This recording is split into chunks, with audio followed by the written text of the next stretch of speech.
Imam. Gereja itu kudus karena didirikan oleh Dia yang adalah kudus, yakni Yesus sendiri.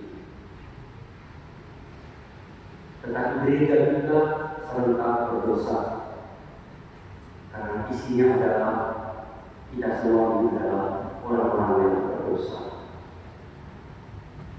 Sekali lagi, gereja itu kudus karena yang mendirikannya itu kudus, Yesus sendiri.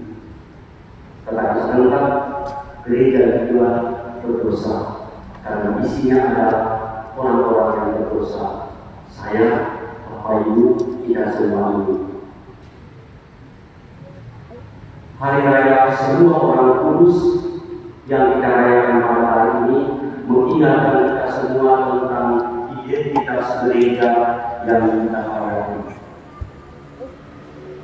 Dalam bacaan yang pertama, kita mendengar Yohanes yang menulis kitab Wahyu, yang juga menulis surat Yohanes dalam bacaan yang kedua, yang juga menulis Injil Yohanes yang menjadi satu dari 12 murid Yesus.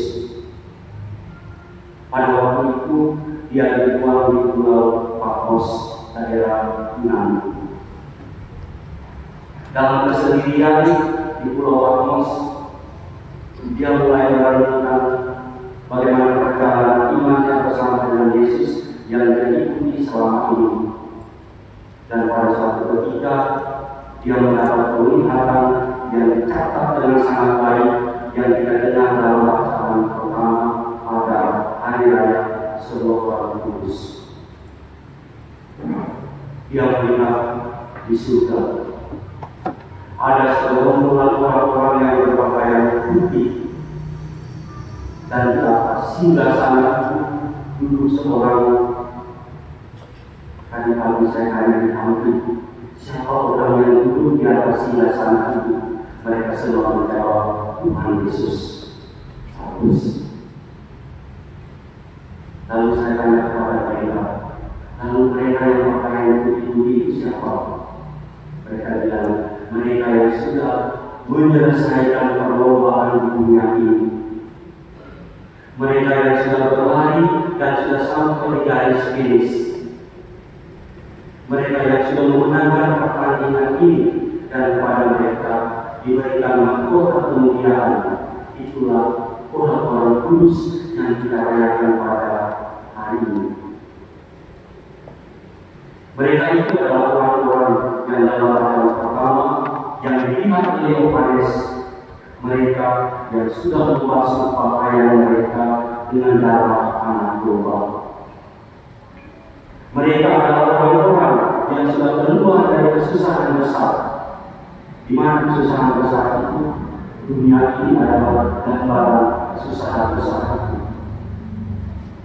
Mereka telah kembali dari dunia ini untuk sampai kepada surga, dan di sana mereka semua oleh Yohanes juga dalam suratnya dalam bacaan yang kedua kita dengar bahwa mereka sudah memandang Yesus.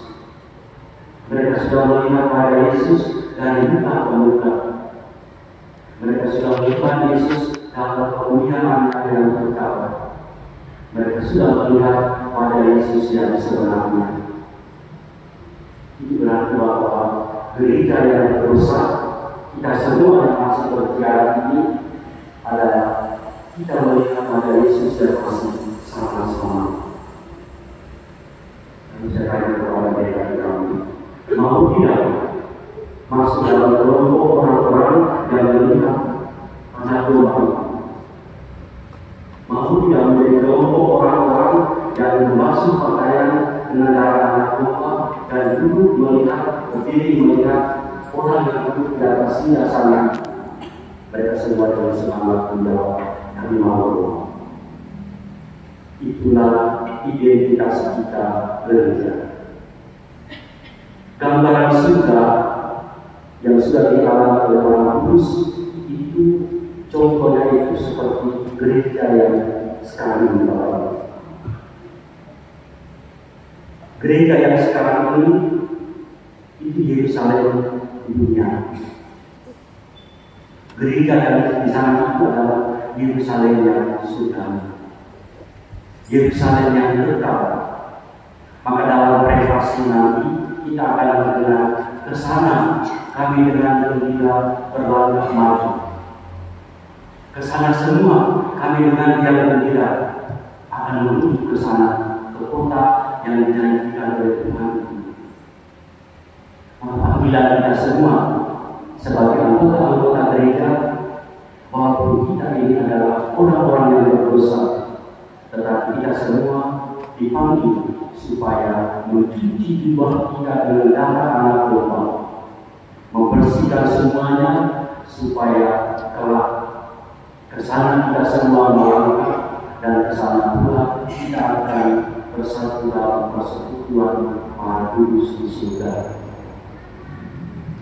Kita bersyukur bahwa Santo Yohanes sudah memberikan gambaran tentang surga kepada kita semua. Tanpa apa yang disampaikan oleh Yohanes, mungkin kita masih abu-abu, mungkin kita masih ragu-ragu, mungkin kita masih sama-sama kemana kita melangkah, kemana kita pergi. Tetapi melalui pembicaraan Yohanes dalam bacaan yang pertama, kita yakin, kita percaya bahwa hidup kita itu tidak berakhir dengan sia-sia. Kita percaya, kita mengimani bahwa hidup kita di dunia ini bukan berakhir dengan kebinasaan, tetapi ke sana kita semua akan melangkah maju. Ke sana kita semua akan bergabung dengan persekutuan Maha Kudus, sebagaimana yang kita imani dalam credo kita. Kita imani dalam setiap kali kita mendoakan doa, aku percaya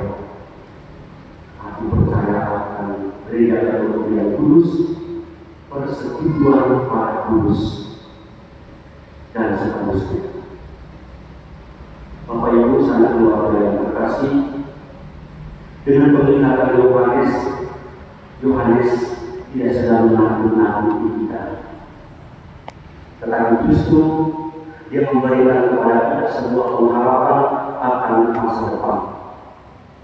Ya, orang yang berharap, orang yang selalu berharap itu tidak pernah akan dikecewakan.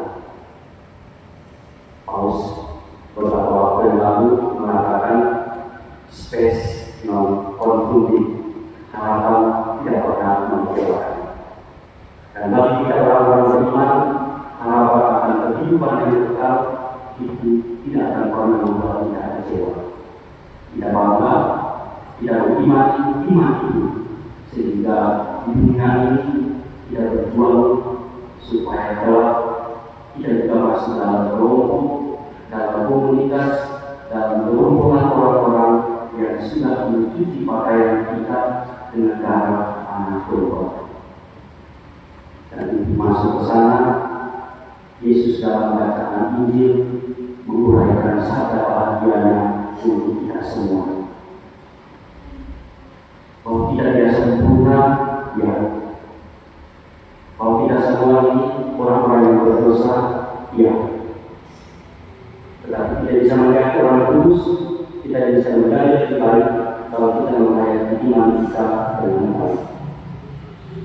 Kekudusan itu diperoleh dengan cara yang sederhana, dengan kecil, bukan dengan hal yang besar yang mungkin tidak bisa kita jangkau. Mari kita berjuang supaya sekali kelak kita semua boleh bergabung dalam kumpulan orang-orang yang melihat wajah Yesus dari muka ke muka. Amin.